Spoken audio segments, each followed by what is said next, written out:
سلام به همگی. امروز میخوایم قسمت New Words and Expressions که بخش کلمات جدید درس هست رو با هم شروع کنیم.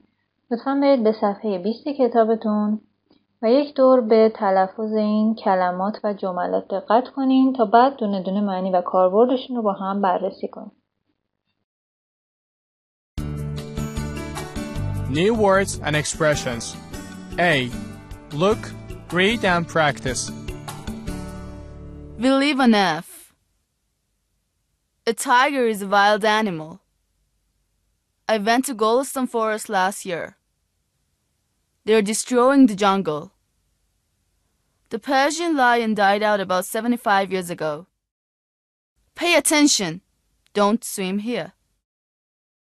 Turan is the natural home of the Persian zebra. Moran Plain is a nice place in the northwest of Iran. They hope to save the injured animal. Part A. Look, read and practice. یعنی به عکس‌ها نگاه کنید، جملات زیرشون رو بخونید و بعد تمرین کنید. عکس چپ از بالا. We live on Earth. Earth یعنی کره زمین. چون یه دونه کره زمین بیشتر نداریم، اسم خاص میشه و با حرف بزرگ یا کپیتال نوشته میشه. We live on Earth. ما روی کره زمین زندگی میکنیم. عکس دست راست یک ببر میبینید. Tiger. A tiger is a wild animal. wild رو یادتونه تو صفحه قبل با هم بررسی کردیم، یعنی وحشی. ببر حیوانی وحشی است. تایگر ببر. سر کلاس حضوری هم که براتون توضیح دادم فرق بین تایگر، لپرد و چیتا رو. تایگر یا ببر پوستش خط خطه. چیتا یا یوزپلنگ پوستش نقطه نقطه است. و پلنگ یا لپرد پوستش خالای درشتری داره که گرد نیست. خب بریم عکس پایین. I went to Golestan Forest last year. Forest یعنی جنگل که عکسش رو هم میبینید. I went to Golestan Forest last year یعنی من پارسال پارسال به جنگل گلستان رفتم.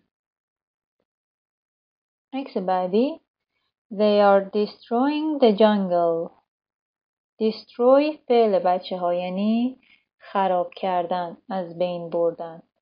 جنگل همون جنگله. میتونیم سینونیم بگیریم با forest. They are destroying the jungle زمان حال استمراری. آنها در حال خراب کردن جنگل هستن یا از بین بردن جنگل هستن. و آخرین عکس این صفحتون. The Persian lion died out about 75 years ago. Die out یعنی منقرض شدن. Persian lion، دوباره Persian اینجا اسم خاصه، با حرف بزرگ نوشته شده یا کپیتال نوشته شده، اسم خاص هستش، به یک ملیت یا کشور خاص اشاره میکنه، یعنی ایرانی. ده اولم که کپیتال شده چون گفتیم شروع جمله هامون با حرف بزرگ شروع میشه. The Persian lion died out about 75 years ago. شیر ایرانی حدود 75 سال پیش منقرض شد. صفحه بعد رو نگاه کنید. یه تابلو میبینید دست چپ بالا که نوشته No swimming یعنی شنا کردن ممنوع. بالاش هم نوشته attention. attention یعنی توجه یا توجه کنید. Pay attention مراقب باش. حواست رو جمع کن. Don't swim here اینجا شنا نکن. عکس دست راست. Turan is the natural home of the Persian zebra. zebra یعنی گورخر. دوباره Persian zebra، Persian اسم خاصه، کپیتالیا با حرف بزرگ نوشته شده یعنی گورخر ایرانی. توران یا منطقه توران is the natural home of the Persian zebra. natural یعنی طبیعی. natural home زیستگاه طبیعی یا خانه طبیعی، جایی که به طور طبیعی اون حیوان اونجا زندگی میکنه. میتونیم برای natural یه اپوزیت یا انتونیم متضاد بگیم که میشه man made یعنی چیزی که بشر ساخته دست بشر. عکس پایین دست چپ. Mogan Plain is a nice place in the northwest of Iran. Mogan Plain یعنی دشت موغان. چون اسم خاصه با کپیتال نوشته شده یا با حرف بزرگ نوشته شده. Plain یعنی دشت. is a nice place جای زیباییه in the northwest of Iran. northwest میشه کجا بچه‌ها؟ جهت ها. شمال میشد north، جنوب میشد south، شرق میشد east و غرب میشد west. پس دشت موغان در شمال غربی ایران قرار داره. They hope to save the injured animal. اونها امیدوارن که حیوانی که آسیب دیده رو نجات بدن. Injured صفحه قبلم داشتین یعنی آسیب دیده. Injured animal حیوانی که آسیب دیده. They hope to save. Save یعنی نجات دادن. Hope هم که یعنی امید داشتن. B. Read and practice. A few. There are a few Iranian cheetahs. Human. All humans must take care of nature. Instead, there is no coffee. Would you like a cup of tea instead? Future. Everyone needs to plan for the future.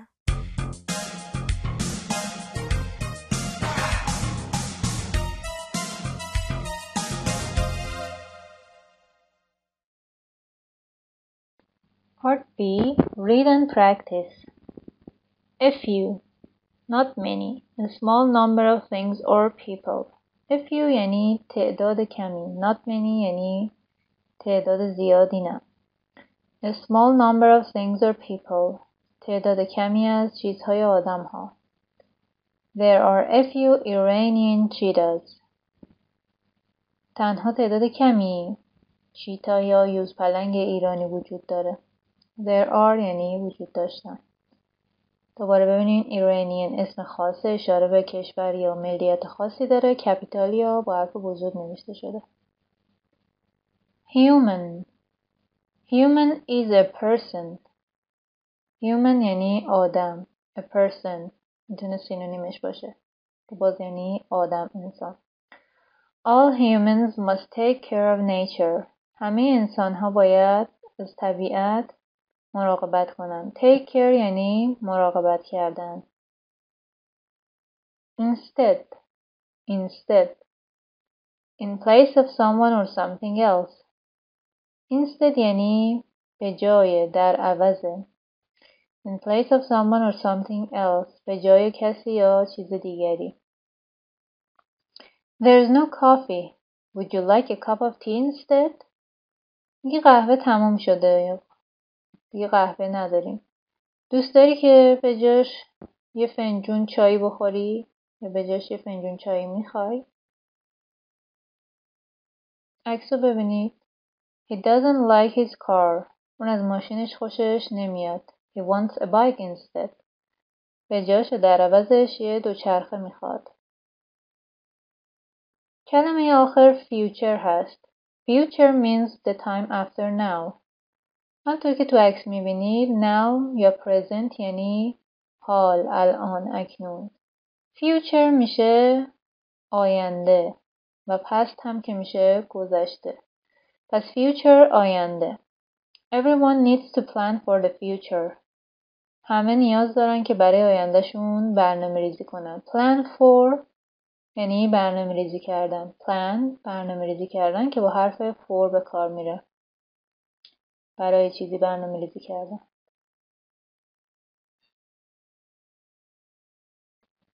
خب برای جلسه بعد باید ورکبوکتون رو کار کنید.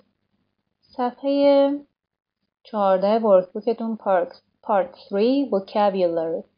Vocabulary یا واژگان، لغات بخشی است که میخوام ازتون انجام بدین. Part A Find 11 animals below. یعنی چی؟ یعنی توی این خط‌هایی که نوشته، اسم‌هایی که نوشته یا اسم 11 تا حیوان رو هم نوشته. اون 11 تا حیوان رو پیدا کنید و زیر کلمش خط بکشین یا دورش خط بکشین. و صفحه بعد صفحه 15 page 15 part B one adult. یکی از اینا با بقیه نمیخونه. اون یه دونه رو زیرش خط بکشین. مثلا اگر اولی رو بخوایم بگیم die out, leave, kill و hunt. کدومش باید خط بخوره یا حذف بشه؟ بقیهشون تقریبا توی یه راسته معنی هستن. die out یعنی منقرض شدن. live یعنی زندگی کردن.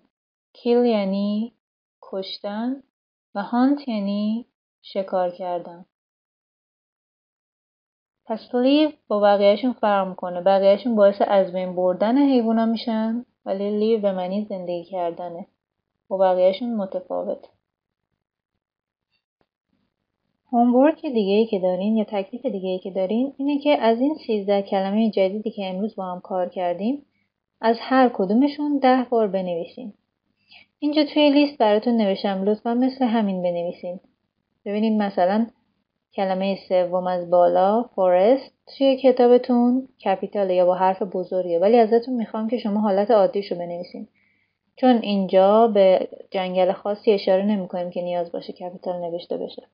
توی کتابتون به جنگل مازندران یا یک جنگل خاص اشاره داشت، به خاطر همین با حرف بزرگ شروع شده بود.